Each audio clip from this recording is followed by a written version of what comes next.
Dan selanjutnya kita akan berikan kesempatan calon presiden nomor urut 3 untuk bertanya kepada calon presiden nomor urut 1. Dan waktu Bapak 1 menit dimulai dari sekarang. Mas Anies pernah menjadi gubernur ibu kota. Dan hari ini menjadi isu publik, saya barusan dari IKN.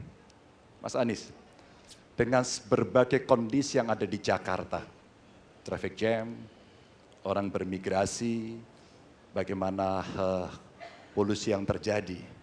Saya ingin dapat statement yang clear dari Mas Anies. Apa pendapat Mas Anies ketika kemudian Indonesia sentris itu ingin dibangun, mimpi besar anak bangsa sejak presiden sebelumnya ingin dibangun untuk memindahkan ibu kota dari Jakarta ke IKN. Silakan.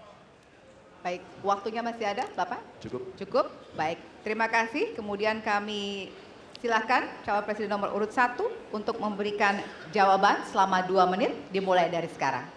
Kalau ada masalah jangan ditinggalkan, diselesaikan. Itu filosofi nomor 1. Jadi, ketika di Jakarta menghadapi masalah, maka masalah lingkungan hidup, masalah lalu lintas, kepadatan penduduk, ini harus diselesaikan. Ditinggalkan tidak kemudian membuat otomatis selesai.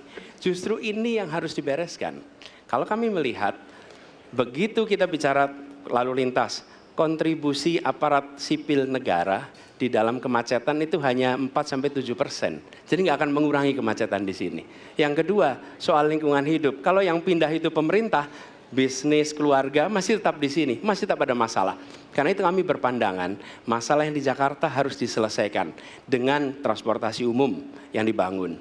Kemudian yang kedua, menambah taman yang dibangun, transportasi umum berbasis elektrik. Dan itu semua dikerjakan untuk membuat Jakarta menjadi kota yang nyaman, aman, kota yang membuat kita bisa hidup dengan sehat. Itu terkait dengan Jakarta. Jadi, jangan kita meniru pemerintah Belanda. Mereka punya kota tua. Ketika kota tua turun permukaan, mereka pindah ke selatan, bikin di sekitar Monas. Ditinggalkan, masalah tidak diselesaikan. Kita harus menghadapi masalah dengan menyelesaikan. Lalu yang kedua, terkait dengan IKN. Ketika kita memiliki masalah yang masih urgen di depan mata kita, di Kalimantan sendiri, kebutuhan untuk membangun sekolah yang rusak sangat banyak.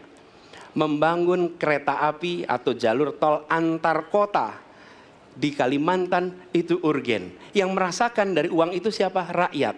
Sementara yang kita kerjakan hanya membangun tempat untuk aparat sipil negara bekerja, bukan untuk rakyat dan bukan pusat perekonomian.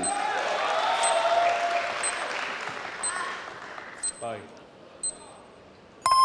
Ya, waktu Anda habis dan kami persilakan kepada calon presiden nomor urut 3 untuk menanggapi jawaban dari calon presiden nomor urut 1. Waktu Bapak 1 menit, disilakan.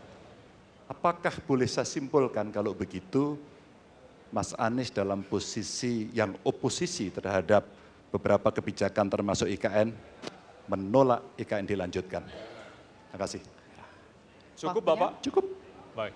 Baik, selanjutnya kami berikan kesempatan kepada calon presiden nomor urut 1 untuk menanggapi tanggapan dari calon presiden nomor urut 3, waktunya 1 menit dari sekarang. Inilah salah satu contoh produk hukum yang tidak melewati proses dialog publik yang lengkap. Sehingga dialognya sesudah jadi undang-undang. Dan ketika dialognya sudah undang-undang, siapapun yang kritis dianggap oposisi, siapapun yang pro dianggap pro pemerintah. Kenapa? Karena tidak ada proses pembahasan yang komprehensif yang memberikan ruang kepada publik. Ini negara hukum, bukan negara kekuasaan. Dalam negara hukum, berikan ruang kepada publik untuk membahas sebuah peraturan sebelum dia ditetapkan. Tapi ini nada-nadanya seperti negara kekuasaan, di mana penguasa menentukan hukum. Dan kemudian dari situ kita berdebat pro kon.